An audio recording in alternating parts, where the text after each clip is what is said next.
昔の日本。極貧の武士の家。父と子供らは共に畑仕事で、父が四書五経の祖読、文政10年の書、新国由来、来参用の詩などを音読し、後から子供らが復唱した。夜も仕事をしながら子供らに書を授け本を読ませた。それは武士としての心得や尊王の精神をつないでいく。東京世田谷区若林。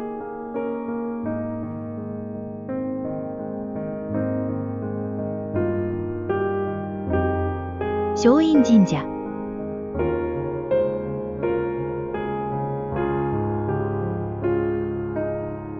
松陰神社前駅から徒歩3分。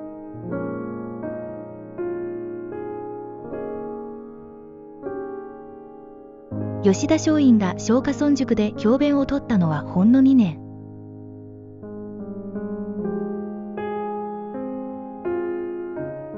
それにもかかわらず彼の教え子らは日本の運命を変えるものに育っていった。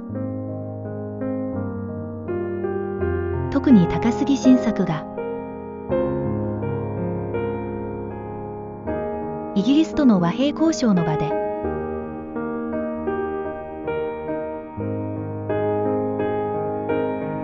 日本の領土がいかに古くから記されていたか証明するために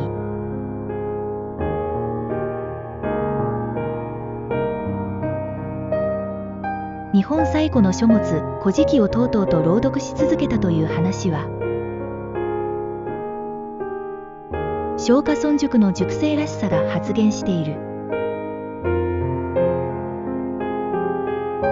吉田松陰は安政の大獄により安政6年に処刑され、彼の遺骸は当初処刑者の墓場である小塚原へ光院に葬られ、後この世田谷若林大武山の楓の木の下に改葬。教え子の幕末の志士らの墓もこの地で慰霊。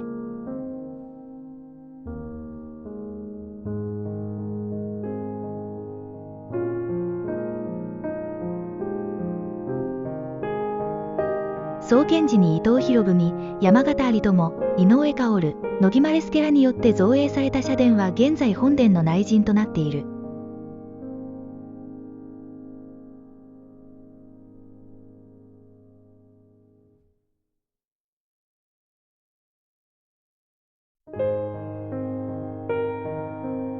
学問の神となった吉田松陰。受験生の合格祈願が多い。その奥には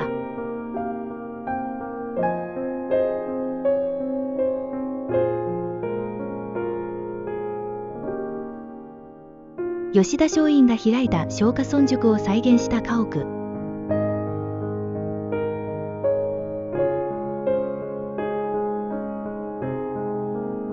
塾の最初の塾生は松陰に書を教えてくれた父と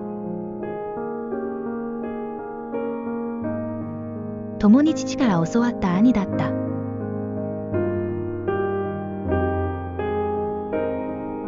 ここから先は墓所。金門の変の後、長州征伐の際に幕府によって松陰らの墓は一旦破壊されるも、木戸孝允らの手により明治元年に墓を修復。吉田松陰自身は自分が祀られることになるとは思っていなかったはず。彼の教えが日本を救う道を見出した。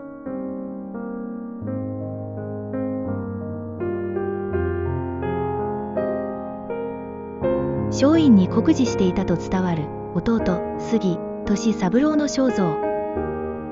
俊三郎は生来の聴覚障害者であったが、動作は健常で礼儀、応接は他人の及ばぬほど丁寧であったという。